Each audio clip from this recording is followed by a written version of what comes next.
Teachers day, সবাই তো কিছু না কিছু বলছে আজকে টিচার্স ডে নিয়ে, আমি বললাম আমিও কিছু বলবো। আচ্ছা এটা বলো তো, টিচার্স বলতে আমরা কি বুঝি? ম্যাক্সিমাম লোক এটাই বলবে যে যারা আমাদের স্কুল বা কলেজে পড়াশোনা শেখায় টিচার্স, তারাই। সত্যি কি তাই? অবশ্যই তারা আমাদের শিক্ষক, তারা আমাদের শিক্ষা দিচ্ছে। তার সাথে আমাদের বাবা মা আছে যারা প্রতিনিয়ত আমাদের কিছু না কিছু শিক্ষা দেয়।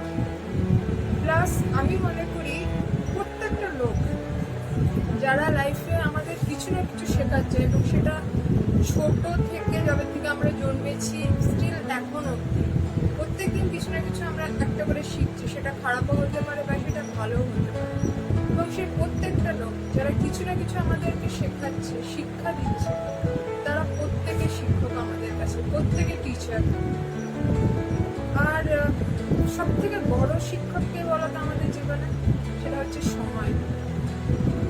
এই একটা এমন জিনিস সময়, যেটা অনেক সময় আমাদের স্কুলের টিচার, আমাদের বাবা মা, আমাদের অনেক অনেক কাছের লোক যেটা আমাদেরকে শেখাতে পারে না, সেই জিনিসটা সময় আমাদেরকে শিখিয়ে